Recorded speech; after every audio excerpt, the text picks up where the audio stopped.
time out we looked at the different types of funding available to businesses. Even with all the options out there, it's probably no surprise that those in the funding game are swamped with applications. They really are looking for those winning teams.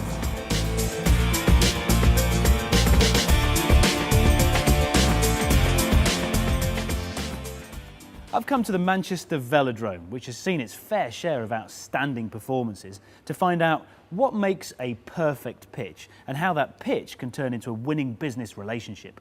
To understand this better, sometimes an expert coach is just what you need. I'm going to meet a guy called Paul Smith, who's an expert in helping businesses to get gold in investor relations. Hi, Paul. Hi, Mike. Nice to see you again. Nice to meet you, mate. So what does a great pitch look like? A great pitch for me from a prospective client looks like clients turning up with a management team, talking about the business, showing us the products, talking about the markets they operate in. It's not just about the numbers, and I think a lot of customers think it's just about coming with numbers and forecasts and a business plan. I think it's a lot more than that. It's, you know, getting across the passion. Really important to take the bank or the funder into the business as well and let them see actually what you're doing and really understand it. I think that's quite critical. You mentioned the business plan. I mean, how important is structuring a good business plan? For me, very important, because I think it shows that you've thought through all the issues. It's not just a back of a fag-packing idea to start a business. You've thought about where you're going to sell your product to, where you're going to source your supplies from, the team around you. That's quite critical, because you don't want the autocratic one-man band. You need a strong team, because if he's not there, what's the impact of that? I think it just demonstrates that you've really kind of put some real thought into it, rather than just sort of like a women of prayer waking up one morning and saying, I'm going to start a business. When would a pitch necessarily fail then? When it's unrealistic. I mean, what we hate is what we call hockey stick projections. So last year you turned over £1 million, but next year you're going to do 5 million. Yeah, like something out of Dragon's Den. Absolutely, you can't really substantiate why or how you're going to do it. So that kind of loses some credibility with the funder. A pitch fails where there's also no commitment from the customer. You know, you're expecting us to put our money in to help you get to where you need to get to, but you're not prepared to put any funds in, or you put minimal amounts of money in, or you're not prepared to give that personal guarantee, that dirty word. So I think it's a lack of commitment from the client, because if he's not prepared to put money into it, then is there a question that he's unsure about the success of the venture? You mentioned their lack of commitment. What else would turn a funder off or on?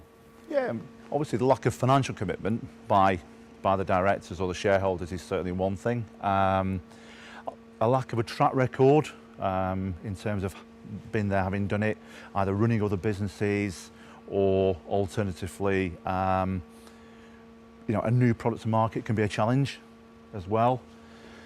In terms of turning them on, it's understanding the broader relationship. So, the bank will want to have a full relationship with the client. So that might be funding the vehicles that you use, it might be doing your FX, it might be having the directors of private banking clients.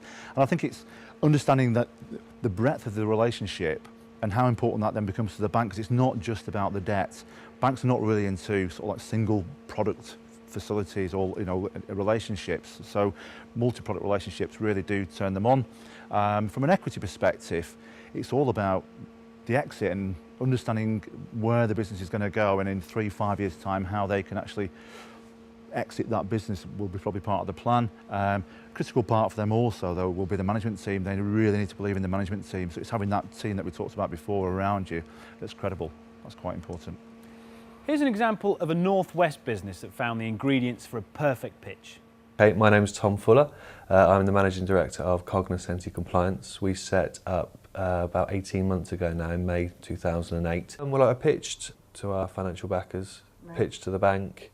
So that, yeah, they were and we've done 2 bank applications, so both of them were pretty tough. I think the first one for the private investment, that was probably the most nerve-wracking. If you can imagine a Dragon's Den type scenario, it was almost like that. Obviously there was no cameras, but it was certainly hard work and making sure that you had all your facts and figures up to date. So yeah, if you're going to pitch, know what your strengths are, know why people should invest in that. I mean, if you're going to ask someone for £50,000 or £100,000, make sure you know what they're going to get for that money, and to make sure it's worth putting that money into your business.